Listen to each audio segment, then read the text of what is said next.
ഉമ്മയുടെ മനസ്സ് വേദനിപ്പിച്ചാൽ എന്റെ പ്രിയമുള്ള സഹോദരിമാരോട് ലാഹുവേ ഈ സദസ്സിലിരിക്കുന്ന ഏതെങ്കിലും ഒരു പെൺകുട്ടി ലാഹുവേ ഉപ്പയും ഉമ്മയുടെയും മനസ്സ് വേദനിപ്പിക്കുന്ന ഏതെങ്കിലും ഒരു പൊന്നുമോളോ മോനോ ഈ സദസ്സിലുണ്ടെങ്കിൽ ഈ ദുനിയാവിൽ വെച്ച് നിനക്ക് കിട്ടും പെണ്ണ്. ഈ ദുനിയാവിൽ വെച്ച് തന്നെ അല്ലാഹു നിനക്ക് ശിക്ഷ തരും പെണ്ണ്. എന്റെ പ്രിയമുള്ള സഹോദരാ, ഫദൽ എന്ന് പറയുന്ന ഒരു ചെറുപ്പക്കാരന്റെ ചരിത്രം കാണാ. ഫദൽ എന്ന് പറയുന്ന ഒരു ചെറുപ്പക്കാരനുണ്ട്. അല്ലാഹുവേ പടച്ചവനെ, ഉമ്മ മാത്രമേ ഉള്ളൂ. ഫദൽ എന്ന് പറയുന്ന ചെറുപ്പക്കാരൻ ഒരു ദിവസം കൂട്ടുകാർ മുഴുവനും പറഞ്ഞു, ഫദലേ ഞങ്ങളെല്ലാവരും മക്കയിൽ പോകുകയാ, ഞങ്ങളെല്ലാവരും കഅബ കാണാ പോവുകയാ, ഫദലേ നീ കൂടെ ഞങ്ങളുടെ കൂടെ വരുന്നു. ഫദൽ എന്ന് പറയുന്ന ചെറുപ്പക്കാരൻ പറഞ്ഞു, ഞാൻ എൻ്റെ ഉമ്മയോട് ചോദിക്കട്ടെ, ഞാൻ എൻ്റെ ഉമ്മയോട് ചോദിക്കട്ടെ. ഫദൽ എന്ന് പറയുന്ന ചെറുപ്പക്കാരൻ വീട്ടിൽ ചെന്നിട്ട് തന്റെ ഉമ്മയോട് ചോദിച്ചു, ഉമ്മ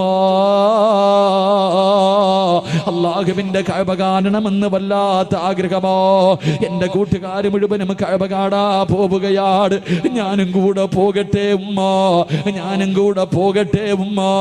ഉമ്മ പറഞ്ഞു, മോനെ ഫദിലേ നീ പോയാൽ എനിക്ക് ആരാണടാ ഉള്ളത്, എനിക്ക് ഭക്ഷണം തരാ, എന്റെ കാര്യങ്ങൾ നോക്കാൻ ആരുമില്ലല്ലോ, എന്റെ പൊന്നുമോര് പോകണ്ട എന്ന് ഫദിൽ എന്ന് പറയുന്ന മകനോട് പറയുമ്പോ കൂട്ടുകാരുടെ മുന്നിൽ ചെന്നിട്ട് പറഞ്ഞു, എന്റെ ഉമ്മ എനിക്ക് അനുവാദം തന്നില്ല.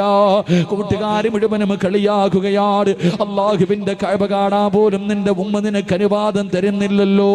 കൂട്ടുകാർ മുഴുവനും കളിയാക്കിയിട്ട് അവിടെ നിന്ന് നടന്നു പോവുകയാണ്. ഫദൽ എന്ന് പറയുന്ന ചെറുപ്പക്കാരൻ തന്റെ വീട്ടിലേക്ക് കടന്നു വന്നു. പിന്നെയും ഉമ്മയോട് ചോദിച്ചു, ഉമ്മ അല്ലാഹുവിന്റെ കഅബ കാണാ പോകട്ടെ. ഉമ്മ പറഞ്ഞു, വേണ്ട മോര്, ഉമ്മ പറഞ്ഞു, വേണ്ട മോര്. ഫദൽ എന്ന് പറയുന്ന ചെറുപ്പക്കാരന് വല്ലാത്ത ദേഷ്യം തോന്നി. അവസാനം ഉമ്മയുടെ അനുവാദം ചോദിച്ചില്ല. കഅബയിലേക്കല്ലേ പോകുന്നത്, അല്ലാഹുവിന്റെ ഭവനത്തിലേക്കല്ലേ പോകുന്നത്. ഫദൽ എന്ന് പറയുന്ന ചെറുപ്പക്കാരന് തന്റെ ഉമ്മയുടെ അനുവാദം ചോദിക്കാതെ വീട് വിട്ടിറങ്ങുകയാ, മക്കയിലേക്ക് കഅബ കാണാ പോവുകയാ, മക്കയിലേക്ക് കഅബ കാണാ പോവുകയാ. ഇങ്ങനെ പോകുമ്പോ മനസ്സിനകത്തൊരു സമാധാനമില്ല, കൂട്ടുകാരുടെ കൂടെ എത്താനും കഴിയുന്നില്ല, ഉമ്മയുടെ പൊരുത്തമില്ലാതാണ് ഇറങ്ങി വന്നത്. മനസമാധാനം കിട്ടാതെ വന്നപ്പോ അവിടെ നിന്ന് ചിന്തിച്ചു, അല്ലാ ഒന്ന് രണ്ടരക്കത്ത് നിസ്കരിക്കാമല്ലോ പടച്ചവര്, നിസ്കരിച്ചാ മനസമാധാനം കിട്ടുമല്ലോ. ഫദൽ എന്ന് പറയുന്ന ചെറുപ്പക്കാരന് ഒളിവെടുത്തിട്ട് പള്ളിക്കകത്ത് കയറിയിട്ട് രണ്ടരക്കത്ത് നിസ്കരിക്കുകയോ. നിസ്കാരം കഴിഞ്ഞിട്ട് വെളിയിലേക്ക് ഇറങ്ങുമ്പോ നാട്ടുകാര് മുഴുവനും പള്ളിയിലേക്ക് ഓടി വരികയാണ്. കാരണം എന്തെന്നറിയുമോ, ആ നാട്ടിൽ വലിയ ഒരു മോഷണം നടന്നു, മോഷണം നടന്നു. കള്ളനോടിയത് പള്ളിയുടെ ഭാഗത്തേക്കാട്. ഫദൽ എന്ന് പറയുന്ന ചെറുപ്പക്കാരനാണ് കള്ളനെന്ന് കരുതിയിട്ട് നാട്ടുകാര് മുഴുവനും തല്ലുകയോ, കൈകാല് കെട്ടുകയാണ്, കൈകാല് കെട്ടുകയാണ്. എന്നിട്ട് എന്തേ ചെയ്തതെന്നറിയുമോ, ഇവന് ഒരിക്കലും മോഷ്ടിക്കാൻ പാടില്ല, ഇനി ഒരിക്കലും ഇവന് മോഷ്ടിക്കാൻ പാടില്ല. രണ്ട് കൈയും വെട്ടിമുറിക്കുകയാ, രണ്ട് കാലും വെട്ടിമുറിക്കുകയാ, രണ്ട് കണ്ണും ചൂടുന്നെടുക്കുകയോ. ഇവന് ഒരിക്കലും ഇനി മോഷണം നടത്താൻ പാടില്ല. അവന്റെ കണ്ണ് ചൂടുന്നെടുത്തു, കൈകാലുകൾ വെട്ടിമുറിച്ചു. എന്നിട്ടൊരു കമ്പിന്റെ മുകളിൽ കെട്ടിയിട്ട് ഇങ്ങനെ കൊണ്ടുപോകുമ്പോ ജനങ്ങൾ വിളിച്ചു, കള്ളാ. എല്ലാവരും കള്ള എന്ന് വിളിച്ച് കളിയാക്കുമ്പോ പറയുന്ന ചെറുപ്പക്കാർ, ഫദൽ എന്ന് പറയുന്ന ചെറുപ്പക്കാർ അവിടെ നിന്ന് കരഞ്ഞുകൊണ്ട് വിളിച്ചു പറഞ്ഞു, എന്നെ കള്ള എന്ന് വിളിക്കല്ലേ, എന്നെ കള്ള എന്ന് വിളിക്കല്ലേ, ഞാൻ കള്ളരല്ല. എന്റെ ഉമ്മയുടെ മനസ്സ് വേദനിപ്പിച്ചത് അല്ലാഹു എനിക്ക് തന്ന ശിക്ഷയാ. എന്റെ ഉമ്മയുടെ മനസ്സ് വേദനിപ്പിച്ചതൊരു പടച്ചറപ്പ് എനിക്ക് തന്ന ശിക്ഷയാ. എന്റെ പെങ്ങള് അവസാനം കൊണ്ടുവന്ന് മരുഭൂമിയിൽ വലിച്ചെറിയുകയോ. അവിടെ നിന്ന് മരണത്തോട് മല്ലടിക്കുമ്പോ ഫദൽ എന്ന് പറയുന്ന ചെറുപ്പക്കാരൻ ആ മരുഭൂമിയിൽ കിടന്ന് യാചിക്കുന്നു, ആരെങ്കിലും എന്റെ ഉമ്മയുടെ മുന്നിലൊന്ന് കൊണ്ടുപോകുവോ, മരിക്കുന്നതിന് മുമ്പ് എന്റെ ഉമ്മയുടെ വീടിന്റെ മുന്നിൽ എന്നെ ഒന്ന് കൊണ്ടുപോകുവോ, ഒന്ന് പൊരുത്തം ചോദിക്കാരാ, എന്റെ ഉമ്മയോടൊന്ന് പൊരുത്തം ചോദിക്കാരാ. മരണത്തിന്റെ വേളയിൽ പടച്ചവരെ വഴിയിൽ കിടന്ന് യാചിക്കുന്നത് കണ്ടപ്പോ ഏതോ യാത്രക്കാര് പറഞ്ഞ അടയാളം വെച്ചൊരു വീടിന്റെ മുന്നിൽ കൊണ്ടുവന്ന് വെക്കുകയാണ്. വീടിന്റെ മുന്നിൽ കൊണ്ടുവച്ചു. പടച്ചറപ്പേ, വാതില് തുറന്നിട്ടൊരു ഉമ്മ ഇറങ്ങി വരികയാണ്. ആ യാത്രക്കാര് ചോദിച്ചു, ഉമ്മ, ഈ കിടക്കുന്ന ചെറുപ്പക്കാരനെ അറിയുമോ ഉമ്മ? ഈ ചെറുപ്പക്കാരനെ അറിയുമോ ഉമ്മ? ആ ഉമ്മ നോക്കുമ്പോ കൈയില്ലാതെ, കണ്ണില്ലാതെ, കാലില്ലാതെ രക്തത്തിൽ കുളിച്ച് കിടക്കുന്ന ഒരു ചെറുപ്പക്കാരൻ. ആരാണെന്നറിയുന്നില്ല, ആരാണെന്നറിയുന്നില്ല. ആ ഉമ്മ പറഞ്ഞു, മക്കളെ, ഇതാരാണെന്ന് എനിക്കറിയില്ല എന്ന് പറയുമ്പോ തന്റെ പ്രിയപ്പെട്ട ഉമ്മയുടെ ശബ്ദം കേൾക്കുമ്പോ ഫദില് വിളിക്കുന്നു, ഉമ്മ, ഞാനാണുമ്മ, ഞാനാണുമ്മ. ഉമ്മയുടെ മനസ്സ് വേദനിപ്പിച്ചിട്ട് മക്കയിലേക്ക് പോയ ഫദിലാ ഉമ്മ. എനിക്കല്ലാഹു ഈ ദുനിയാവിൽ വെച്ച് തന്നെ ശിക്ഷ തന്നു എന്ന് പറയുമ്പോ എന്റെ പ്രിയപ്പെട്ട പെങ്ങള്, ഉമ്മയുടെ മനസ്സ് വേദനിപ്പിച്ചിട്ട് ഒളിച്ചോടിയവളല്ല, കണ്ടവന്റെ കൂടെ പോയവളല്ല, സിനിമയ്ക്ക് പോയവളല്ല, കറങ്ങാൻ പോയവളല്ല, കളിക്കാൻ പോയവളല്ല. അല്ലാഹുവിന്റെ വിശുദ്ധമായ കഅബ കാണാൻ പോയ ഒരു മകന് അല്ലാഹു ദുനിയാവിൽ വെച്ച് തന്നെ ഇങ്ങനെ ഒരു ശിക്ഷ കൊടുത്തു എന്ന് പ്രവാചകം പഠിപ്പിക്കുമ്പോ ഇനി പറപെങ്ങള് രക്ഷപ്പെടുവോ മോള്, രക്ഷപ്പെടുവോ മോള്? വാപ്പയുടെയും ഉമ്മയുടെയും കണ്ണ് നിറയിപ്പിക്കുന്ന ചെറുപ്പക്കാരാ, എന്റെ പ്രിയപ്പെട്ട പെങ്ങള്, വല്ലാഹി സത്യം രക്ഷപ്പെടൂല മോള്, വല്ലാഹി സത്യം ഒരു കാലത്തും രക്ഷപ്പെടൂല. അതുകൊണ്ട് എന്റെ പ്രിയമുള്ളവരോട് പറയുകയാ, മാതാപിതാക്കളെ സ്നേഹിക്കണേ. ഉമ്മയുടെ കാൽച്ചുവട്ടിലാ സ്വർഗം കിടക്കുന്നത്, ഉമ്മയുടെ കാൽച്ചുവട്ടിലാ സ്വർഗം കിടക്കുന്നത്. അല്ലാഹുവേ, എന്റെ പ്രിയപ്പെട്ടവരെ, നമ്മുടെ മാതാപിതാക്കള് സ്വന്തം ഉമ്മാനെ ചീത്ത വിളിക്കുന്നവരുണ്ട്, ഉമ്മാനെ ചീത്ത വിളിക്കുന്നവരുണ്ട്, തല്ലുന്നവരുണ്ട്, ഉമ്മാനെ വഴക്ക് പറയുന്ന മക്കളുണ്ട്. എന്റെ പ്രിയപ്പെട്ട ചെറുപ്പക്കാരാ, അങ്ങനെ കഴിയുന്നടാ. ഇന്ന് ലക്ഷങ്ങൾ മുടക്കിയിട്ട്, ഇന്ന് ലക്ഷങ്ങളെ ചെലവഴിച്ചിട്ട് നിന്നെ ഒരു മനോഹരമായ വീട് കെട്ടി, നീ ഒരു മനോഹരമായ വീട് കെട്ടി. ആ വീടിനകത്ത് സുഖമില്ലാതെ രോഗം പിടിച്ച് കിടക്കുന്ന നിന്റെ ഉമ്മയൊന്ന് കാർക്കിച്ചു തുപ്പിയാൽ, രോഗം പിടിച്ച് ബോധമില്ലാതെ കിടക്കുന്ന ഉമ്മ നിന്റെ വീടിന്റെ ബെഡ്റൂമിനകത്തൊന്ന് മൂത്രമൊഴിച്ചാൽ, അല്ലാഹുവേ, മാന വഴക്ക് പറയുന്ന മക്കളുണ്ടല്ലോ, മാന ചീത്ത വിളിക്കുന്ന മക്കളുണ്ടല്ലോ. എടാ, നിന്റെ വീടിന്റെ ബെഡ്റൂമിനകത്ത് നിന്റെ ഉമ്മയൊന്ന് തുപ്പിയപ്പോ നിനക്ക് സഹിച്ചില്ലല്ലോ. നിന്റെ ഉമ്മയൊന്ന് ബെഡിൽ മൂത്രമൊഴിച്ചപ്പോ അറിഞ്ഞുകൊണ്ടല്ലോ, അറിയാതെ അല്ലേ പോരെ? ആ പാവങ്ങൾ അങ്ങനെ ഒന്ന് വിസർജനം നടത്തിയപ്പോ നിന്റെ ഉമ്മാനെ വഴക്ക് പറയുന്ന ചെറുപ്പക്കാരാ, നീ എവിടെ കിടന്നാടാ മൂത്രമൊഴിച്ചതെന്നറിയോ? നീ എവിടെ കിടന്നാണ് മൂത്രമൊഴിച്ചതെന്നറിയോ? ഉമ്മാന്റെ നെഞ്ചത്ത് കിടന്ന് നീ എത്ര പ്രാവശ്യം മൂത്രമൊഴിച്ചടാ? നിന്റെ ഉമ്മ ബെഡിലല്ലേ കഴുകിയാ പോകുമല്ലോ. നീ ഉമ്മയുടെ ശരീരത്ത് കിടന്ന് വിസർജനം നടത്തിയില്ലേ? നീ നിന്റെ ഉമ്മ നിന്റെ വീട്ടിലെന്ന് തുപ്പിയപ്പോ നിനക്ക് വല്ലാത്ത ദേഷ്യം വന്നോ?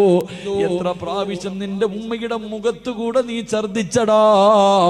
ഉമ്മ വഴക്ക് പറഞ്ഞില്ലല്ലോ, സ്നേഹത്തോടെ കെട്ടിപ്പിടിച്ചതല്ലാതെ നിന്റെ ഉമ്മ ഇന്ന് വരെ നിന്നോടൊന്ന് ദേഷ്യപ്പെട്ടിട്ടുണ്ടോ?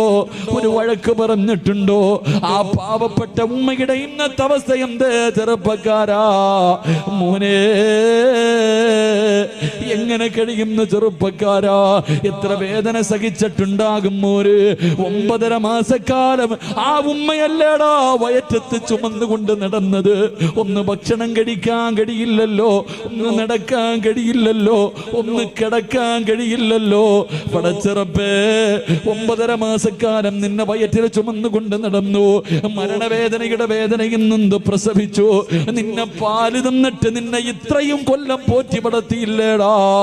നിനക്കെങ്ങനെയാ നിന്റെ ഉമ്മയുടെ മനസ്സ് വേദനിപ്പിക്കാൻ കഴിയുന്നത്, വാപ്പയെ വേദനിപ്പിക്കാൻ കഴിയുന്നത്, കുത്തുവാക്ക് പറയാൻ കഴിയുന്നത്? എന്റെ പ്രിയമുള്ള ചെറുപ്പക്കാരാ, ഉമ്മയെ സ്നേഹിക്കുമോര്, വാപ്പയെ സ്നേഹിക്കുമോര്, അവര് മരിക്കുന്ന കാലം വരെ നോക്കിയാ പോര്. അവരുടെ പൊരുത്തമില്ലെങ്കിൽ നിനക്ക് രക്ഷപ്പെടാൻ കഴിയില്ല ചെറുപ്പക്കാരാ. അല്ലാഹുവേ, ഉമ്മക്ക് അല്ലാഹുവേ പടച്ചവരെ, ഞങ്ങളുടെ ജീവിച്ചിരിക്കുന്ന മാതാപിതാക്കൾക്ക് നീ ആഫിയത്തും ദീർഘായുസ്സും നൽകണേ അല്ലാ. അല്ലാഹുവേ പടച്ചവരെ, രോഗം പിടിച്ചിട്ട് വേദന സഹിക്കാൻ കഴിയാതെ വീടിനകത്ത് കിടന്ന് കരയുന്നത് കാണേണ്ട അവസ്ഥ തരല്ലേ അല്ലാ. അല്ലാഹുവേ, മരണപ്പെട്ടു പോയി ഞങ്ങളുടെ വാപ്പയുടെയും ഉമ്മയുടെയും ഖബർ നീ സ്വർഗ്ഗ പൂങ്കാവനമാക്കണേ അല്ലാ. അവരുടെ ഖബർ വിശാലമാക്കണേ റബ്ബേ. അല്ലാഹുവേ, സ്വർഗ്ഗത്തിന്റെ കവാടം അവരുടെ ഖബറിനകത്ത് തുറന്നു കൊടുക്കണേ അല്ലാ. അല്ലാഹുവേ, ഞങ്ങളുടെയും കാത്ത് സ്വർഗത്തിന്റെ കവാടത്തിന്റെ മുന്നിൽ ഞങ്ങളുടെ മാതാപിതാക്കളെ കാത്തു നിൽക്കണേ അല്ലോ.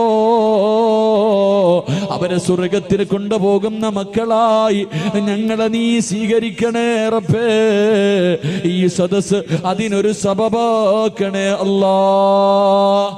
സംഘാടകർ ബക്കറ്റുമായിട്ട് നിങ്ങളുടെ മുന്നിലേക്ക് വരികയാ. മനസ്സറിഞ്ഞിട്ടൊരു സദക്ക നിങ്ങൾക്ക് വേണ്ടിയല്ല, നിങ്ങൾക്ക് വേണ്ടിയല്ല, നിങ്ങൾക്ക് ജന്മം നൽകിയ നിങ്ങളുടെ വാപ്പയ്ക്കും ഉമ്മയ്ക്കും വേണ്ടി. അല്ലാഹുവേ, 10-25 പെൺകുട്ടികളുടെ കല്യാണം നടത്തുന്ന സംഘാടകരാ, നിങ്ങളുടെ മുന്നിലേക്ക് വരുമ്പോ നിന്റെ ഉമ്മാനെ നിനക്ക് ഓർമ്മ വരണം, നിന്റെ ഉപ്പാനെ നിനക്ക് ഓർമ്മ വരണം.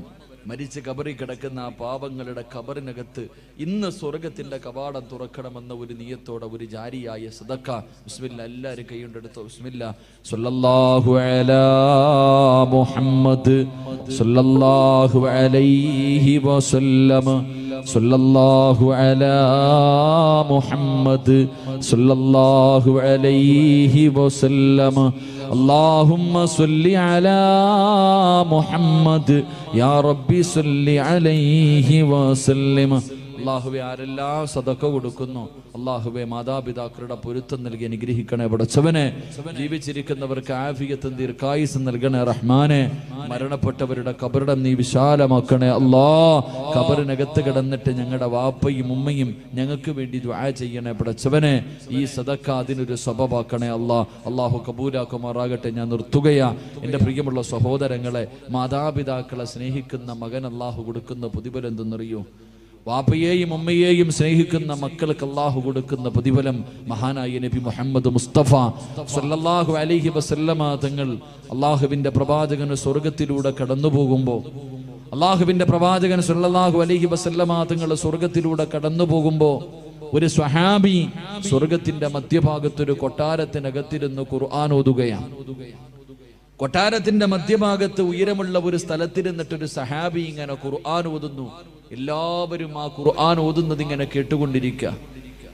അള്ളാഹുവിന്റെ പ്രവാചകൻ സല്ലല്ലാഹു അലൈഹി വസല്ലമ തങ്ങൾ ചോദിച്ചു, ആരാ ഈ സ്വർഗത്തിലിരുന്ന് ഖുർആൻ ഓതുന്ന ഈ ചെറുപ്പക്കാരൻ ആരാ? അവിടെ നിന്ന് പറഞ്ഞു കൊടുത്തു മഹാനായി നബി സല്ലല്ലാഹു അലൈഹി വസല്ലമ തങ്ങൾ. ആയിഷാ ബീബി റളിയല്ലാഹു തആല അൻഹയുടെ ചരിത്രം പറഞ്ഞു കൊടുക്കുമ്പോൾ ആയിഷാ ബീബി റളിയല്ലാഹു തആല അൻഹ ചോദിച്ചു, ആരാ നബിയേ സ്വർഗത്തിലിരുന്ന് ഖുർആൻ ഓതുന്ന ചെറുപ്പക്കാരൻ ആടാ? അവിടെ നിന്ന് പറഞ്ഞു, ഹാരിസ് ഇബ്നു നുഅ്മാൻ റളിയല്ലാഹു തആല അൻഹു. ഹാരിസ് ഇബ്നു നുഅ്മാൻ എന്ന് പറയുന്ന ചെറുപ്പക്കാരനാ. ഈ പ്രതിഫലം കിട്ടാനുള്ള കാരണം തന്റെ ഉമ്മയെ സ്നേഹിച്ചതിനുള്ള പ്രതിഫലമാണെന്ന് നബി മുഹമ്മദ് മുസ്തഫ സല്ലല്ലാഹു. സ്വർഗത്തിലിരുന്ന് ഖുർആൻ ഓതാൻ പറ്റുന്ന സ്വർഗത്തിലെ ഉയർന്ന പദവി അല്ലാഹു നൽകും. അല്ലാഹു നൽകി അനുഗ്രഹിക്കുമാറാകട്ടെ. അതുകൊണ്ട് എൻ്റെ പ്രിയപ്പെട്ട സഹോദരങ്ങളോട് സഹോദരിമാരോട്, നമ്മുടെ ഉമ്മാനെയും ഉപ്പാനെയും ഒരു കാലത്തും അവരുടെ മനസ്സ് വേദനിപ്പിക്കരുത്. അവരുടെ കണ്ണ് നിറയുന്ന ഒന്നും ചെയ്യാൻ പാടില്ല. അവർ നമ്മളെ എന്തൊക്കെ ചെയ്താലും എത്ര തല്ലിയാലും, ചില ചെറുപ്പക്കാർ ചോദിക്കും, ഉമ്മയുടെ സ്വഭാവം വളരെ മോശമാ ഉസ്താദെ, എന്ത് ചെയ്യാനാ? എന്ത് ചെയ്താലും നമ്മുടെ ഉമ്മ തന്നെയാണ്. ഉമ്മയ്ക്ക് പകരം വെക്കാൻ ഒന്നും കഴിയില്ല. അള്ളാഹു നമ്മുടെ ഉമ്മയ്ക്ക് ദീർഘായുസ് നൽകി അനുഗ്രഹിക്കുമാറാകട്ടെ. നമ്മുടെ ഉമ്മയ്ക്ക് എല്ലാവർക്കും ഉമ്മയോട് വല്ലാത്ത സ്നേഹമാണ്. എൻ്റെ പ്രിയപ്പെട്ട സഹോദരിമാരോട്, എൻ്റെ പ്രിയപ്പെട്ട സഹോദരങ്ങളോട്, എൻ്റെ പ്രിയപ്പെട്ട കൊച്ചുമക്കളോട്, എൻ്റെ പ്രിയപ്പെട്ട ഉമ്മമാരോട് പറയുക, നിങ്ങളുടെ മക്കൾ വഴിപിടയ്ക്കാനുള്ള കാരണം നിങ്ങൾ തന്നെയാണ്. നിങ്ങളുടെ അടുത്ത് ഞാൻ വയലിന് വന്നപ്പോൾ ഒരു കുട്ടിയെ വളർത്താനുള്ള വഴികൾ മുഴുവനും ഞാൻ പറഞ്ഞു തന്നു. അവിടെ നിന്ന് 10 മണിക്ക് വയൽ അവസാനിപ്പിക്കേണ്ടി വന്നു. എങ്ങനെ ആദ്യം ദുആ ചെയ്യണം, നല്ല പെണ്ണിന്റെ വയറ്റിലെ നല്ല മക്കൾ പിറക്കൂ. വിവാഹത്തിന് മുമ്പുള്ള കുറേ കാര്യങ്ങൾ പറഞ്ഞു. പ്രസവം വരെ ഞാൻ പറഞ്ഞിട്ടാണ് നിർത്തിയത്. പക്ഷെ ഒരു കാര്യം പറയാനുള്ള സമയം അവിടെ കിട്ടിയില്ല. എൻ്റെ പ്രിയമുള്ള സഹോദരങ്ങളെ, ഈ അടുത്തുള്ള കാര്യങ്ങൾ നിങ്ങൾ ചിന്തിച്ചു നോക്ക്. 9ാം ക്ലാസ്സിൽ പഠിക്കുന്ന ഒരു പെൺകുട്ടി, 9ാം ക്ലാസ്സിൽ പഠിക്കുന്ന ഒരു പെൺകുട്ടി ബാത്റൂമിനകത്ത് രാവിലെ സ്കൂളിൽ പോകുന്നതിന് മുമ്പ് ബാത്റൂമിനകത്ത് കയറിയിട്ട് വാതിൽ തുറക്കണില്ല. കുറേ സമയമായി വാതിൽ തുറക്കണില്ല. ഉമ്മ സംശയം തോന്നിയിട്ട് ചെന്ന് നോക്കുമ്പോൾ പടച്ചവനെ സെൽഫി എടുക്കുക ബാത്റൂമിനകത്ത് നിന്നിട്ട് നല്ല ശബ്ദം കേൾക്കുന്നു. വാതിലുമ്മ ചവിട്ടി തുറന്നു. തെള്ളി തുറന്നകത്തേക്ക് കയറിയപ്പോൾ 9ാം ക്ലാസ്സിൽ പഠിക്കുന്ന മകള് ശരീരത്തിൽ ഒരു നൂൽ ബന്ധം പോലും ഇല്ലാതെ സെൽഫി എടുത്തുകൊണ്ടിരിക്കുക. സ്വന്തം ചിത്രം, സ്വന്തം ഫോട്ടോ ഇങ്ങനെ മൊബൈലിൽ പകർത്തുന്നു. ഉമ്മ തന്റെ പൊന്നുമോളെ ഒരുപാട് തല്ലി. അവസാനം ഉമ്മയ്ക്ക് സങ്കടം വന്നു. മകളോട് ചോദിച്ചു, ആർക്ക് വേണ്ടിയാ മോളെ നീ ഈ ഫോട്ടോ എടുത്തത്? ആ സമയത്ത് 9ാം ക്ലാസ്സിൽ പഠിക്കുന്ന മകള് പറഞ്ഞു കൊടുത്തൊരു മറുപടിയുണ്ട്. എൻ്റെ ക്ലാസ്സിൽ 33 കുട്ടികൾ പഠിക്കുന്നുണ്ട്. ആ 33 പെൺകുട്ടികളിൽ 26 പേരും അവരുടെ നഗ്നചിത്രം എടുത്തുകൊണ്ടുവന്ന് കൂട്ടുകാരെ മുഴുവനും കാണിച്ചു. ഇന്ന് കൊണ്ടുപോകേണ്ടത് ഞാനാ, എൻ്റെ കൂട്ടുകാരെ കാണിക്കാൻ വേണ്ടിയാണ് ഞാൻ ഇതെടുത്തത് എന്ന് ആ പൊന്നുമോള് പറയുമ്പോൾ, എൻ്റെ പ്രിയമുള്ളവരെ, ഇന്നത്തെ മക്കളുടെ അവസ്ഥ എവിടെ എത്തി നിൽക്കുന്നു? കാസർഗോഡ് ജില്ലയിൽ 31 വയസ്സുള്ള ഒരു സഹോദരി പെട്ടെന്ന് ഗർഭിണിയായി. ഭർത്താവ് ഗൾഫിൽ പോയിട്ട് 1.5 കൊല്ലമായി. എങ്ങനെയാണ് ഗർഭിണിയായതെന്നറിയില്ല. ഭർത്താവ് ഗൾഫിൽ പോയി ആകെ വിഷയമായി. അവസാനം ആ പെണ്ണ് അള്ളാഹുവിന്റെ ഖുർആൻ എടുത്ത് സത്യം ചെയ്തിട്ട് പറഞ്ഞു, എൻ്റെ ഭർത്താവല്ലാതെ എൻ്റെ ശരീരത്തിൽ ആരും തൊട്ടിട്ടില്ല, എൻ്റെ ഭർത്താവല്ലാതെ ഒരാളും എൻ്റെ ശരീരത്ത് തൊട്ടിട്ടില്ല. പിന്നെ എങ്ങനെ ഗർഭിണിയായി? കിടന്നുറങ്ങുമ്പോൾ നല്ലതുപോലെ സൂക്ഷിക്കാനാ നിനക്കിത് പറയണേ. ഇന്ന് മുതൽ കിടന്നുറങ്ങുമ്പോൾ നീ നല്ലതുപോലെ ആലോചിക്കണം. വീട്ടിലെ മക്കളുണ്ടെങ്കിൽ സൂക്ഷിക്കണം. ഈ ഉമ്മ അള്ളാഹുവേ എങ്ങനെ ഗർഭിണിയായി എന്നറിയില്ല. +1 പഠിക്കുന്നൊരു മകനുണ്ട്, 10ലോ +1ലോ പഠിക്കുന്നൊരു മകൻ. ഈ മകന്റെ സ്വഭാവത്തിലൊരു മാറ്റം കണ്ടപ്പോ ആരോ കൊണ്ടുപോയി ഒരു കൗൺസിലിംഗ് നടത്തിയപ്പോൾ ആ മകൻ പറഞ്ഞു, എൻ്റെ ഉമ്മയുടെ വയറ്റിൽ കിടക്കണ കുഞ്ഞിന്റെ തന്ത ഞാനാണെന്ന്. അള്ളാഹു നമ്മളെ കാക്കുമാറാകട്ടെ. സ്വന്തം ഉമ്മയ്ക്ക് മയക്കുമരുന്ന് കൊടുത്തിട്ട് ഈ മകനാണ് ഈ പണി ഒപ്പിച്ചതെങ്കിൽ, എൻ്റെ പ്രിയമുള്ള സഹോദരങ്ങളെ, എന്തുകൊണ്ടാണ് നമ്മുടെ മക്കൾ ഇങ്ങനെ ആകുന്നത്? എല്ലാ വാപ്പമാർക്കും പരാതിയാ, ഉസ്താദെ ഞാൻ പറഞ്ഞ അനുസരിക്കില്ല, മുടിവെട്ടുന്നില്ല, അവൻ നിസ്കരിക്കുന്നില്ല, ഖുർആൻ ഓതുന്നില്ല, എത്ര നല്ല കാര്യം പറഞ്ഞാലും ചെയ്യണില്ല, അവൻ എന്നെ ചീത്ത വിളിക്കുന്നു, എന്നെ ബഹുമാനിക്കുന്നില്ല, പരാതി പറയുന്നല്ലോ. എന്തേ അതിൻ്റെ കാരണമെന്നറിയൂ? നിങ്ങളുടെ മക്കൾ വഴിപിടച്ചു പോകാനുള്ള കാരണം, നാട്ടുകാരൊരു പഴഞ്ചൊല്ല് പറയാറുണ്ട്, കുഞ്ഞിലെ ശീലം അവസാനം വരെ ഉണ്ടാകുമെന്ന്. എൻ്റെ പ്രിയപ്പെട്ട സഹോദരങ്ങളോട് പറയുന്നു, നിങ്ങളുടെ വീട്ടിൽ ചെറിയ മക്കളുണ്ടെങ്കിൽ, പ്രായപൂർത്തിയാകാത്ത ചെറിയ കുട്ടികൾ നിങ്ങളുടെ വീട്ടിലുണ്ടെങ്കിൽ നിങ്ങൾ നല്ലതുപോലെ സൂക്ഷിക്കണം. ചെറിയ മക്കൾ നിങ്ങളുടെ വീട്ടിലുണ്ടെങ്കിൽ നിങ്ങൾ പറയും, ഉസ്താദേ കുട്ടിയല്ലേ, കുഞ്ഞല്ലേ, അവനൊന്നും അറിയില്ല എന്നാ നമ്മൾ വിചാരിക്കണേ. എൻ്റെ പ്രിയമുള്ളവരെ, അള്ളാഹുവിന്റെ വിശുദ്ധമായ ഖുർആൻ പറഞ്ഞു, 3 സമയങ്ങളിൽ പ്രായപൂർത്തിയാകാത്ത മക്കൾ ഉമ്മയുടെയും വാപ്പയുടെയും ബെഡ്റൂമിൽ കിടക്കണമെങ്കിൽ അനുവാദം ചോദിക്കണമെന്ന് അള്ളാഹുവിന്റെ വിശുദ്ധ ഖുർആൻ. 3 സമയം. സ്വന്തം ഉപ്പാന്റെ ഉമ്മാന്റെ റൂമിൽ കയറണമെങ്കിൽ അനുവാദം ചോദിക്കണം. പ്രായപൂർത്തിയാകാത്ത കൊച്ചുമക്കൾ, 9 വയസ്സിന്റെ താഴെ പ്രായമുള്ള കുട്ടികൾ, 3 അവസരത്തിൽ. 1ാമത്തെ അവസരം സുബഹിക്ക് മുമ്പുള്ള സമയം, നട്ടുച്ച സമയം, ഇശായിക്ക് ശേഷമുള്ള സമയം. ഈ 3 സമയത്തും ഉമ്മയുടെയും വാപ്പയുടെയും ബെഡ്റൂമിലേക്ക് മക്കൾ കയറാൻ പാടില്ല, അനുവാദം ചോദിക്കണം. കാരണം സുബഹിക്ക് മുമ്പുള്ള സമയം ഉമ്മയും വാപ്പയും നല്ല ഉറക്കത്തിലാ. ഉമ്മയുടെ ഔറത്ത് തുറന്നു കിടക്കാം, വാപ്പയുടെ ഔറത്ത് തുറന്നു കിടക്കാം. ചെറിയ കുട്ടി ഓടി ചെല്ലുമ്പോൾ ഉമ്മയുടെ ഔറത്ത് കണ്ട ആ മകന്റെ മനസ്സിന്റെ ഉള്ളിൽ അത് പതിയും, അവൻ തലതിരിഞ്ഞു പോകാൻ അത് കാരണമാകും. സ്വന്തം വാപ്പയുടെ ഔറത്ത് 8 വയസ്സുള്ള മകള് കണ്ടാൽ, 7 വയസ്സുള്ള മകള് കണ്ടാൽ അവരുടെ മനസ്സിന്റെ ഉള്ളിലൊക്കെ തന്നെ ചിന്ത, ഭാവിയിൽ അത് ബാധിക്കാൻ സാധ്യതയുണ്ട്. അതുകൊണ്ട് അള്ളാഹുവിന്റെ ഖുർആൻ പറഞ്ഞു, സ്വന്തം വാപ്പയുടെയും ഉമ്മയുടെയും ഔറത്ത് പോലും മക്കള് കാണാൻ പാടില്ല എന്ന് ഖുർആൻ പഠിപ്പിക്കുമ്പോൾ നിങ്ങൾ എന്തേ ചെയ്യണത്? ഇന്ന് നിങ്ങൾ ഇംഗ്ലീഷ് പടം കാണുന്നത് ഒരുമിച്ചിരുന്നല്ലേ? വാപ്പായും ഉമ്മായും മക്കളും കൂടെ ഒരുമിച്ചിരുന്നിട്ട് ഇംഗ്ലീഷ് പടം കാണുന്ന കാലം, അരപ്പാവാടയിട്ട് ആടുന്ന പെണ്ണിന്റെ ആട്ടം കാണുന്ന കാലം. പിന്നെ ഓടിയില്ലെങ്കിലല്ലേ കുഴപ്പമുള്ളൂ. അല്ലാഹു ഈമാൻ നൽകുമാറാകട്ടെ, അല്ലാഹു ഈമാൻ നൽകുമാറാകട്ടെ. ചെറിയ മക്കള് വീട്ടിലുണ്ടെങ്കിൽ എന്റെ പ്രിയമുള്ള സഹോദരങ്ങളെ, ഒരു ചരിത്രം പറഞ്ഞുകൊണ്ട് അല്ലാഹുവേ പടച്ചവനെ, ഈ സദസ്സിലിരിക്കുന്ന മാതാപിതാക്കൾക്ക് അല്ലാഹുവേ പടച്ചവനെ സമാധാനം കിട്ടാൻ ഒരു ചരിത്രം, സൂക്ഷിക്കാൻ ഒരു ചരിത്രം പറഞ്ഞു തരാ. മഹാനായ ജാബിർ റളിയല്ലാഹു തആല അൻഹു, അല്ലാഹുവിന്റെ പ്രവാചകന്റെ സ്വഹാബിയാണ് ജാബിർ റളിയല്ലാഹു തആല അൻഹു. 2 മക്കളാണുള്ളത്, 2 ആൺമക്കളാണുള്ളത്. ജാബിർ തങ്ങളും ഭാര്യയും മക്കളും വല്ലാത്ത സന്തോഷമാ. ഒരു ദിവസം സന്തോഷം കാരണം അവരെല്ലാവരും തുള്ളിച്ചാടുകയാണ്. അതിന്റെ കാരണം എന്തെന്നറിയോ? അവരുടെ വീട്ടിലേക്ക് മഹാനായ അസ്റഫുൽ ഖൽഖ് നബി മുഹമ്മദ് മുസ്തഫ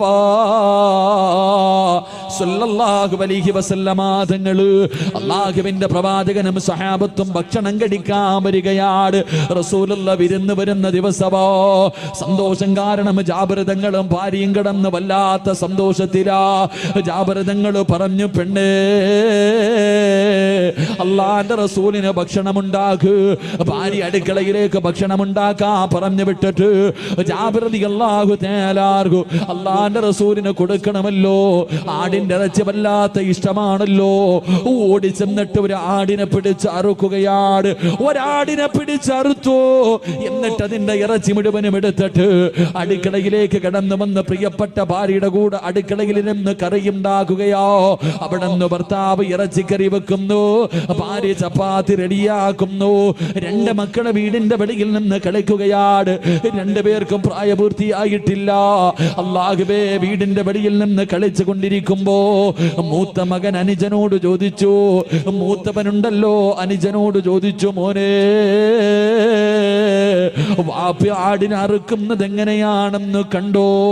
വാപ്പ ആടിനെ അറുത്തത് എങ്ങനെയാണെന്ന് കണ്ടോ? ജേസൻ അനുജനോട് ചോദിച്ചപ്പോ അനുജൻ പറഞ്ഞു, ഇല്ലയിക്കാ, വാപ്പ ആടിനെ അറുത്തത് എങ്ങനെയാണെന്ന് ഞാൻ കണ്ടില്ല. മോന് കാണണോ? വാപ്പ ആടിനെ അറുത്തത് എങ്ങനെയാണെന്ന് കാണണോ? അനുജൻ പറഞ്ഞു, കാണണമിക്കാ. എന്തേ ചെയ്തതെന്നറിയുവോ? എന്തേ ചെയ്തതെന്നറിയുവോ? പടച്ചിറപ്പേ, വാപ്പ ആടിനെ അറുത്ത കത്തിയെടുക്കുകയാണ്. വാപ്പ ആടിനെ അറുത്ത കത്തിയെടുക്കുകയാ. എന്നിട്ടൊരു കയറെടുത്തു. എന്നിട്ട് തന്റെ കൂടപ്പിറപ്പിന്റെ ചാരത്തേക്ക് കടന്നു വരികയാണ്. വാപ്പാടിന്റെ കൈകാല് കെട്ടിയതുപോലെ അനുജന്റെ കൈകാല് കെട്ടുകയാ. എന്നിട്ട് വാപ്പാടിന്റെ കഴുത്ത് തിരിച്ചു വെച്ചതുപോലെ തന്റെ സഹോദരന്റെ കഴുത്തിങ്ങനെ തിരിച്ചു വെക്കുകയാണ്. എന്നിട്ട് വാപ്പാടിന്റെ കഴുത്തിലെ കത്തി വെച്ചറുത്തല്ലോ. ആ കത്തിയെടുത്തിട്ട് തന്റെ പൊന്നാര അനുജന്റെ കഴുത്തിൽ വെച്ചിട്ട് അറുക്കുകയാ. സുബ്ഹാനല്ലാഹ്, തന്റെ അനുജന്റെ കഴുത്തറ്റു പോവുകയാണ്. അല്ലാഹുവേ, മരണവ് പ്രാണത്തിൽ കിടന്ന് പിടയുകയാണ്. തന്റെ പൊന്നാര അനുജനുണ്ടല്ലോ, അല്ലാഹുവേ, മരണത്തോട് മല്ലടിക്കുന്നത് കണ്ടപ്പോ, അവിടെ കിടന്ന് കൈകാലുകൾ ഇട്ടടിക്കുന്നത് കണ്ടപ്പോ കയ്യിലിരുന്ന കത്തിയെടുത്ത് വലിച്ചെറിഞ്ഞിട്ട് ഈ പൊന്നുമോനോടുകയാ. അല്ലാഹുവേ, തന്റെ പൊന്നാര അനുജന് പിടഞ്ഞു പിടഞ്ഞു മരിക്കുന്നത് കണ്ടപ്പോ പേടിച്ച് ഈ പൊന്നുമോനോടുകയാണ്. അല്ലാഹുവേ, ഉയരമുള്ള സ്ഥലത്തേക്ക് ഓടിക്കേറുകയാ. ഉയരമുള്ള സ്ഥലത്തേക്ക് ഓടിക്കേറുമ്പോ അവന്റെ കാല് തെറ്റിയിട്ട് താഴെ വീഴുകയാ. വീഴുന്ന അവസരത്തില് ആ പൊന്നുമകന്റെ തലപൊരു കല്ലിലടിച്ചിട്ട് അവന്റെ തല പൊട്ടിയിട്ട് തലച്ചോറ് തിറയ്ക്കുകയാണ്. അവന്റെ തലച്ചോറ് തെറിക്കുകയാ. അവിടെ കിടന്നിട്ടൊന്ന് കരയാ, ഒന്ന് വിളിക്കാൻ പോലെ കഴിഞ്ഞില്ല. ആ പൊന്നുമോന്റെ തല പൊട്ടിയിട്ട് അവിടെ കിടന്ന് രക്തമൊലിച്ചവനും മരണപ്പെടുകയാ. രണ്ട് മക്കള് വീടിന്റെ വെളിയിൽ മരിച്ചു കിടക്കുന്നു. ഭാര്യയും ഭർത്താവും ഒന്നും അറിയാതെ അടുക്കളയിൽ നിന്ന് ഭക്ഷണം വെക്കുകയാണ്. അവസാനം നെയ്തീർന്നു പോയി. ജാബിർ തങ്ങളുടെ ഭാര്യയുണ്ടല്ലോ, നെയ് വാങ്ങുന്നതിന് വേണ്ടി വീടിന്റെ വെളിയിലേക്ക് കടന്നു വരികയോ. നെയ് വാങ്ങുന്നതിന് വേണ്ടി വീടിന്റെ വെളിയിലേക്ക് കടന്നു വരുമ്പോ സുബ്ഹാനല്ലാഹ്, ഒരുമ്മ കാണാൻ കഴിയാത്ത കാഴ്ചയല്ലേ. രണ്ടാമത്തെ പൊന്നുപോര് തലവേറെ ഉടല് വേറ് പടച്ചവരെ മരിച്ചു കിടക്കുന്ന ഒരു രംഗമോ ആർക്കാത്താകാൻ കഴിയോ? ഏതുമ്മയ്ക്കാത്താകാൻ കഴിയോ? എന്തേ സംഭവിച്ചതെന്നറിയില്ലോ. തന്റെ പൊന്നാര മകന്റെ മയ്യത്തിന്റെ മുന്നിലിരുന്നിട്ട് പ്രിയപ്പെട്ട ഭാര്യ കരയുകയാ. അവൾ ഈമാനുള്ളവളാ. അല്ലാഹുവേ, അവിടെ ഇരുന്ന് ചിന്തിച്ചുറപ്പേ, എന്റെ ഭർത്താവിനോട് പറയാ പാടില്ലല്ലോ, എന്റെ ഭർത്താവ് ഇതറിയാ പാടില്ലോ, എന്റെ മകൻ മരിച്ചത് ഭർത്താവ് അറിയാ പാടില്ല. കാരണം അല്ലാഹുവിന്റെ റസൂൽ ഇന്ന് ഭക്ഷണം കഴിക്കാൻ വരുന്ന ദിവസമോ ഇത് മരണവീടാകാ പാടില്ല. റസൂലുള്ള പോയതിനു ശേഷമേ എന്റെ ഭർത്താവ് ഇതറിയാ പാടുള്ളൂ.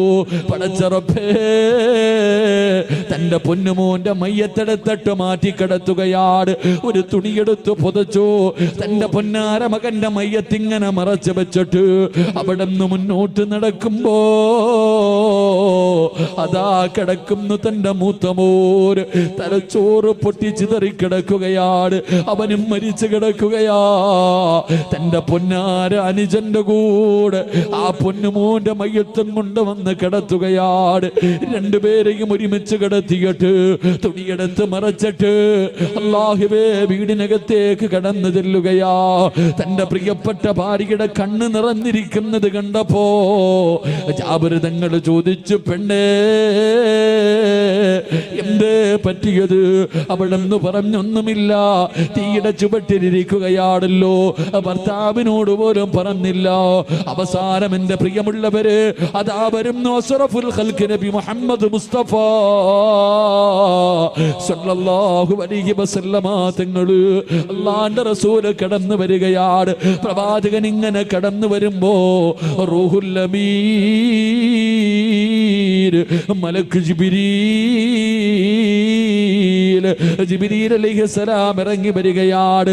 അവിടെ വന്നിട്ട് പറയുന്നു, നബിയേ, പോകുന്ന വീട്ടില് രണ്ട് കുട്ടികളുണ്ട് നബിയേ. ഭക്ഷണം കഴിക്കുന്ന സമയത്ത് ഭക്ഷണം കഴിക്കാനിരിക്കുമ്പോ ആ മക്കളെ കൂടെ വിളിച്ചിരുത്തിയട്ടെ ഭക്ഷണം കഴിക്കാൻ പാടുള്ളൂ. ജിബ്രീൽ വന്ന് പറഞ്ഞിട്ട് പോവുകയാണ്. അല്ലാഹുവിന്റെ റസൂൽ വീടിന്റെ മുന്നിൽ വന്നു. അവിടെ നിന്ന് സലാം പറഞ്ഞു. വീടിനകത്ത് കയറി ജാബിർ റളിയല്ലാഹു തആല കഴിക്കുന്നതിന് വേണ്ടി ഭക്ഷണം എടുത്തു വെച്ചു. കഴിക്കാൻ സമയമായപ്പോ അല്ലാഹുവിന്റെ റസൂൽ ചോദിച്ചു, ജാബിറേ, മക്കളെവിടെ ജാബിറ്? അവരെ കൂടെ വിളിക്ക ജാബിറ്, ഒരുമിച്ചിരുന്ന് ഭക്ഷണം കഴിക്കാ ജാബിറ്. ജാബിർ തങ്ങൾക്ക് വല്ലാത്ത സന്തോഷമായി. എന്റെ മക്കൾ എത്ര വലിയ ഭാഗ്യവാന്മാരാ, അല്ലാഹുവിന്റെ റസൂലിന്റെ കൂടെ ഇരുന്ന് ഭക്ഷണം കഴിക്കാ ഭാഗ്യമുണ്ടല്ലോ. അവിടെ നിന്ന് വിളിച്ചു, പെണ്ണ്, മക്കളെ റസൂലുള്ള വിളിച്ചു കൊണ്ടുവാ. ജാബിർ തങ്ങളുടെ ഭാര്യയുടെ ഹൃദയത്തിനകത്ത് ഹൃദയം പൊട്ടുന്നത് പോലെയാണ് വാർത്ത കേട്ടത്. അവിടെ നിന്ന് പറഞ്ഞില്ല, അല്ലാഹുവിന്റെ റസൂലിനോട് ഭക്ഷണം കഴിക്കാൻ പറ. ജാബിർ തങ്ങൾ പറഞ്ഞില്ല, പെണ്ണെ, മക്കളെ വിളിക്ക്. രണ്ടാമതും പറഞ്ഞു, റസൂലുള്ളയോട് ഭക്ഷണം കഴിക്കാൻ പറ. മൂന്നാമതും ജാബിർ തങ്ങൾ വിളിക്കാൻ പറഞ്ഞു. എന്നിട്ടും വിളിക്കാതെ വന്നപ്പോ വല്ലാത്ത ദേഷ്യം വന്നു. തന്റെ പ്രിയപ്പെട്ട ഭാര്യയോട് ദേഷ്യപ്പെടുകയാ. റസൂലുള്ളാഹിന്റെ കൂടെ ഇരുന്ന് എന്റെ മക്കൾക്ക് ഭക്ഷണം കഴിക്കാൻ അവസരം കിട്ടി കിട്ടുമ്പോ നീ എന്തിനാണ് തടസ്സം നിൽക്കുന്നത്? അവിടുന്ന് വഴക്ക് പറഞ്ഞപ്പോ സഹികെട്ടിട്ട് തന്റെ പ്രിയപ്പെട്ട ഭർത്താവിന്റെ കയ്യിൽ പിടിച്ച് വീടിന്റെ വെളിയിലേക്ക് കൊണ്ടുപോയി മറച്ചിട്ടിരിക്കുന്ന മറയങ്ങ് മാറ്റുമ്പോ സുബ്ഹാനല്ലാഹ്, ജാബിർ തങ്ങളും മക്കളുടെ മയ്യത്തിന്റെ മുന്നിൽ തളർന്നു വീഴുകയാ. തന്റെ പൊന്നാര മക്കള് രണ്ടുപേരും മരിച്ചു കിടക്കുന്ന രംഗം കാണുമ്പോ ജാബിർ റളിയല്ലാഹു തആല മയ്യത്തിന്റെ മുന്നിൽ ഇരുന്നിട്ട് പൊട്ടിക്കരയുകയാണ്. ആ സമയമുണ്ടല്ലോ ജാബിർ തങ്ങളുടെ പ്രിയപ്പെട്ട ഭാര്യ, അല്ലാഹുവിനെ പേടിയുള്ള പെണ്ണ്, ഈമാനുള്ള പെണ്ണ്, ദീനിനെ കുറിച്ച് അറിവുള്ള പെണ്ണ്, തന്റെ പ്രിയപ്പെട്ട ഭർത്താവ് തന്റെ മക്കളുടെ മയ്യത്തിന്റെ മുന്നിലിരുന്ന് കരയുമ്പോ തലയിൽ കൈവച്ചിട്ട് അവിടെന്ന് ചോദിച്ചു, ജാബിറേ, കരയുകയാണോ ജാബിറ്? കരയുകയാണോ ജാബിറ്? ഇത് അല്ലാഹുവിന്റെ പരീക്ഷണമാ, തോറ്റുകൊടുക്കല്ലേ, തോറ്റുകൊടുക്കല്ലേ. ഇത് പടച്ച റബ്ബിന്റെ പരീക്ഷണമാ ജാബിറ്. നമ്മുടെ വീടിനകത്തിരിക്കുന്നതാരെന്നറിയുവോ? ഈ ലോകം മുഴുവനും പടക്കാ കാരണക്കാരനായ അല്ലാഹുവേ, ഉമ്മയെക്കാല്, വാപ്പയെക്കാല്, മക്കളെക്കാല്, സ്വന്തം ജീവനക്കാര് സ്നേഹിക്കേണ്ട പ്രവാചകന് ഭക്ഷണം കഴിക്കാൻ വീടിനകത്തിരിക്കുമ്പോ സ്വന്തം മക്കളുടെ മയ്യത്തിന്റെ മുന്നിലിരുന്ന് കരയുകയാണോ ജാബിറേ? എഴുന്നേക്ക് ജാബിറ്, എഴുന്നേക്ക് ജാബിറ്. റസൂലുള്ളാഹി ഒന്നും അറിയാ പാടില്ല, പ്രവാചകനൊന്നും അറിയാ പാടില്ല. ഭക്ഷണം കഴിച്ചു പോകുമ്പോഴേ പറയാ പാടുള്ളൂ. അതുകൊണ്ട് കണ്ണുനീര് തുടച്ചു കൊടുക്കുകയാണ്. തന്റെ പ്രിയപ്പെട്ട ഭർത്താവിന്റെ കണ്ണുനീര് തുടപ്പിച്ചിട്ട് ജാബിർ റളിയല്ലാഹു തആല പ്രവാചകന്റെ മുന്നിലേക്ക് പറഞ്ഞു വിടുമ്പോ ഈ ചരിത്രം എന്തിനാണ് പറഞ്ഞതെന്നറിയുമോ? അല്ലാഹുവേ, പ്രായപൂർത്തിയാകാത്ത മക്കള് നമ്മുടെ വീട്ടിലുണ്ടെങ്കിൽ നല്ലതുപോലെ ശ്രദ്ധിക്കണേ വാപ്പാ. അല്ലാഹുവേ, നല്ല കാര്യങ്ങൾ മാത്രമേ ചെയ്യാവൂ. വാപ്പ നിസ്കരിക്കുന്നത് കണ്ടു വളർന്ന മക്കൾ ഒരിക്കലും അല്ലാഹുവേ അഹങ്കാരിയാവൂല, ധിക്കാരിയാവൂല. പടച്ചവരെ, വാപ്പ ഒരു ദിവസം പള്ളിയിലേക്ക് പോകുമ്പോ അവന് കയ്യിൽ പിടിച്ചിട്ട് ചോദിക്കും, വാപ്പാ, എന്നെ കൂടെ ഒന്ന് കൊണ്ടുപോകുമോ? എനിക്കും പള്ളിയിൽ വന്ന് നിസ്കരിക്കണമുപ്പാ, എന്നെ കൂടെ ഒന്ന് കൊണ്ടുപോകുമോ? വാപ്പയുടെ കയ്യിൽ പിടിച്ച് പറയുന്ന മക്കളുണ്ടാകുമുപ്പാ. എന്റെ പ്രിയപ്പെട്ട പെങ്ങളെ, എന്റെ പ്രിയപ്പെട്ട പെങ്ങളെ, നീ നിസ്കരിച്ച് ഖുർആൻ ഓതുന്നത് കണ്ടു വളർന്ന മക്കള്, അവള് നിന്റെ കൂടെ ഇരിക്കുമ്പോൾ അവളും ഖുർആൻ ഓതും, അവളും നിസ്കരിക്കും, അവളും നല്ല കാര്യം ചെയ്യും. പടച്ചവരെ, ഏതെങ്കിലും ഒരു ചെറുപ്പക്കാരൻ വന്ന് വിളിക്കുമ്പോ അവള് പറയുമടാ ചെറുപ്പക്കാരാ, എന്റെ ദീനന് എനിക്ക് വേണമടാ, എന്റെ ദീനാണ് എനിക്ക് വേണ്ടത്, എനിക്ക് എന്റെ റബ്ബിനെ വേണം, എന്റെ സമുദായത്തെ നാണം കെടുത്താൻ എന്നെ കിട്ടില്ലടാ. എത്ര കൊല്ലം നീ എന്റെ പുറകെ നടന്നാൽ എന്നെ വഴിപിടപ്പിക്കാൻ കഴിയില്ലടോ. ഇന്നീ അഖാഫുല്ലാഹ്, എനിക്ക് പടച്ച റബ്ബിനെ പേടിയാടാ. അങ്ങനെ പറയുന്നവര് മക്കള് നമുക്ക് വേണ്ടി. അതുകൊണ്ട് എന്റെ പ്രിയമുള്ളവരോട് പറയുകയാ, ആദ്യം നന്നാകേണ്ടത് വാപ്പയും ഉമ്മയുമോ, ആദ്യം നന്നാകേണ്ടത് വാപ്പയും ഉമ്മയുമോ. നിങ്ങളെ കണ്ടാണ് മക്കള് വളരുന്നത്, നിങ്ങളെ കണ്ടാണ് മക്കള് പ്രവർത്തിക്കുന്നത്. അതുകൊണ്ട് എന്റെ പ്രിയമുള്ളവരോട് വാഴ്ന്നു നിർത്തുകയാ, എന്റെ പ്രിയമുള്ളവരോട് വാഴ്ന്നു നിർത്തുകയാ. എന്റെ പ്രിയമുള്ളവര്, ഏത് തലതിരിഞ്ഞു പോയ മക്കളും നന്നാകണമെന്ന് ആഗ്രഹമുണ്ടോ? മാതാപിതാക്കൾ പറഞ്ഞാൽ അനുസരിക്കാത്ത മക്കള് കാരണം കണ്ണുനീര് കുടിക്കുന്ന എത്രയോ ഉപ്പമാരുണ്ട്, എത്രയോ ഉമ്മമാരുണ്ട്.